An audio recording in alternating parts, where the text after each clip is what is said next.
आलास का रे तू बाळा. आपल्या आयुष्यातील सर्वात दुःख जर आपल्याला कोण देत असेल तर ते आपले विचार असतात. आपले विचारच आपल्या आयुष्यातील सर्व गोष्टी घडवत असतात. आपले हे विचारच असतात जे आपल्याला चांगल्या आणि वाईट गोष्टी सांगत असतात. आपले विचारच चांगल्या आणि वाईट या दोन्ही गोष्टी घडवत असतात. आपण जसा विचार करत असतो तसेच आपले आयुष्य हे घडत असते. जो व्यक्ती चांगला विचार करतो त्याच्या आयुष्यात सर्व काही चांगल्याच गोष्टी घडत असतात. जो व्यक्ती नकारात्मक विचार करतो त्याच्या आयुष्यातही तसेच नकारात्मक गोष्टी घडू लागतात. कालांतराने त्याला चांगल्या गोष्टीमध्येही नकारात्मकता दिसू लागते. असा व्यक्ती चिडचिडा होऊन जातो. तो आयुष्यात काहीही चांगले करू शकत नाही. त्याची सर्व एनर्जी ही नकारात्मक विचार करण्यातच जाते. त्यामुळे त्याला कोणत्याही चांगल्या गोष्टी दिसू लागत नाहीत. तो नेहमीच नकारात्मक बोलू लागतो सुद्धा आणि सभोवताचे वातावरण सुद्धा त्यामुळे नकारात्मक होऊन जाते.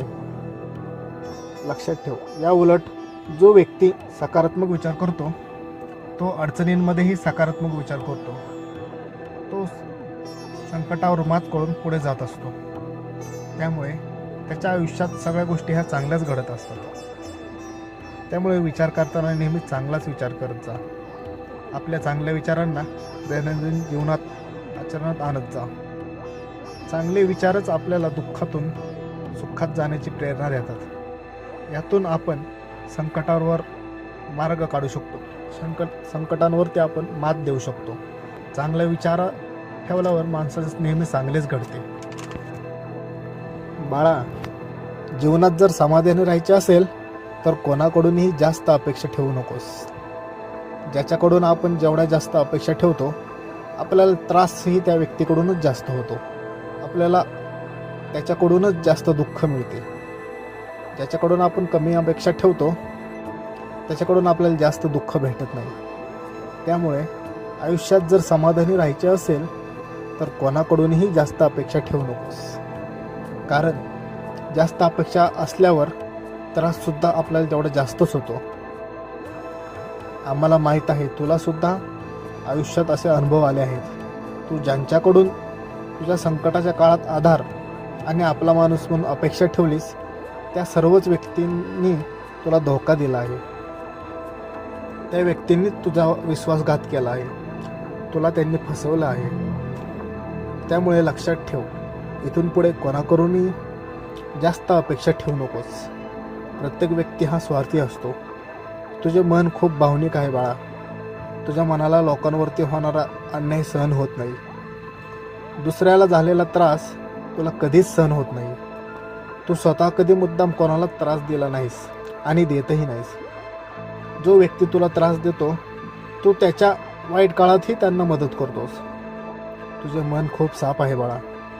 तुझ्या मनाला दुःख आणि अन्याय काही दोन्ही सहन होत नाही. याचाच फायदा लोक घेतात. ते तुझ्या चांगल्या मनाचा गैरफायदा घेतात आणि तुला पुन्हा त्रास देतात. तू त्यांच्यापासून दूर राहिलं पाहिजेस. त्यांना तुझ्या आयुष्यातून तू दूर केलं पाहिजेस. लक्षात ठेव बाळा, तुझे मन खूप साफ आहे आणि मन खूप हळवे आहे. तुला दुसऱ्यांचा त्रास सहन होत नाही. तुला दुसऱ्यांचे दुःख पाहवत नाही आणि तू भावनेने त्यांच्या मदतीला जातोस. पण लक्षात ठेव, लोक तुझ्या याच चांगुलपणाचा गैरफायदा घेतात. लोक याच तुझ्या चांगुलपणाचा गैरफायदा घेतात. पावलोपावली तुझा उपयोग करून घेतात. पावलोपावली तुझा वापर करून घेतात. त्यामुळे लक्षात ठेव, तू त्यांच्यापासून दूर राहिलं पाहिजेस. तुझे निष्कर्म तू चांगले करत जा. मनात कोणतीही निस्वार्थ भावना आणू नकोस आणि अशा स्वार्थी लोकांना तुझ्यापासून तू दूर कर. बाकी तुझ्या आयुष्यात सर्व काही चांगलेच घडणार आहे. तुझ्या आयुष्यात काही वाईट होणारच नाही आहे. लक्षात ठेव, भिवू नकोस. मी तुझ्या पाठीशी आहे.